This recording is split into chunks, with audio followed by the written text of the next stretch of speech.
Hello बच्चों, चलिए आज का हमारा प्रश्न है निम्नलिखित सारणियों का समांतर माध्य की सहायता से माध्य विचलन ज्ञात कीजिए। अब हमें यहाँ से पद व बारंबारताएं दी गई है, तो यहाँ से सबसे पहले हमने समान प्रश्न को करने हेतु तो हमारे पास यहाँ से हमारी मुख्य अवधारणा कार्य करेगी। सबसे पहले हम यहाँ से समांतर माध्य ज्ञात करेंगे। तो समांतर माध्य ज्ञात करने के लिए हम विधि काम में लेंगे। समांतर माध्य बराबर हमारे पास यहाँ से लिखा जा सकता है सम्मिश्र एफ एक्स, एफ गुणा में एक्स बट्टे में सम्मिश्र एफ आएगा। ठीक इसी प्रकार यदि अब हम यहाँ से देखें, हमने यहाँ से माध्य विचलन भी लिखना है, तो माध्य विचलन बराबर हमारे पास यहाँ से यह क्या लिखा जाएगा, माध्य विचलन बराबर हमारे पास आएगा यहाँ से सम्मिश्र F mod x minus x bar बट्टे में आएगा हमारे पास यहाँ से सम्मिश्र एफ। तो यदि हम प्रश्न के अनुसार देखेंगे तो पहले हम इसके लिए सारणी बनाएंगे। तो यदि अब हम यहाँ से देखते जाएं तो हमें पद, यह तो हमारे पास यहाँ से x का मान है, यह बारंबारता है, अर्थात यहाँ से यह हमारे पास f का मान है। अब हमने यहाँ से प्रश्न के अनुसार f गुणा x लिखना है।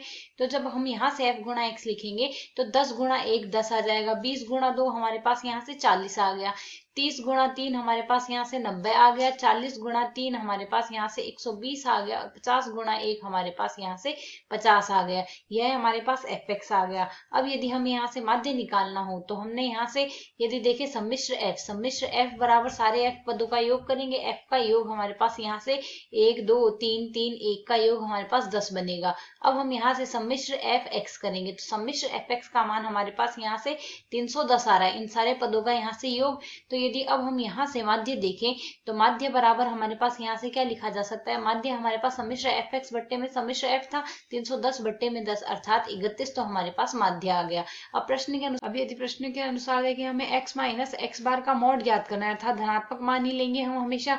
तो यहाँ से हमारे पास मान क्या आ जाएगा, इसका मान आएगा 10 माइनस 31, जिसे हम 11 के बराबर, मॉड आएगा 21 के बराबर, 21 के बराबर मॉड आ गया। 20 माइनस 31 का मॉड 11 के बराबर आएगा, 30 माइनस 31 का मॉड 1 के बराबर आ गया। ठीक इसी प्रकार यहाँ से 40 माइनस 31 का मॉड 9 के बराबर आ गया, 50 माइनस 31 का मॉड हमारे पास यहाँ से 19 के बराबर आ गया। यह मान हमारे पास यहाँ से प्राप्त हो गया है। अब यदि यहाँ से हम देखें, हमें प्रश्न के अनुसार f गुणा मॉड, यहाँ से हमने ज्ञात करना है f mod x minus x bar का मान। तो यह मान हमारे पास f से गुणा करेंगे, अर्थात 1 गुणा 21, 1 गुणा 21 का मान हमारे पास यहाँ से क्या आ गया, 21 आ गया है। ठीक इसी प्रकार यहाँ से 11 गुणा हमने f से करना है 2 से, तो 22 आ जाएगा मान। 3 गुणा 1 का मान 3 के बराबर आ गया। इसी प्रकार यदि हम आगे मान निकालें तो यहाँ से 9 गुणा 3 27 के बराबर आ चुका है, यह मान आ जाएगा हमारे पास 27। ठीक इसी प्रकार 19 गुणा 1 19 आ गया हमारे पास यहाँ से।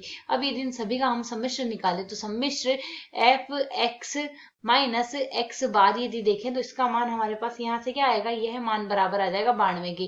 तो माध्य विचलन हमें ज्ञात करना है प्रश्न के अनुसार। तो माध्य विचलन बराबर हमारे पास यहाँ से क्या लिखा जा सकता है, माध्य विचलन बराबर आ जाएगा हमारे पास 92 बट्टे में सम्मिश्र f, जिसका मान है 10 के बराबर, अर्थात माध्य विचलन आ गया 9.2, जो हमारे पास इस प्रश्न का हल है। आशा है समझ आया। धन्यवाद।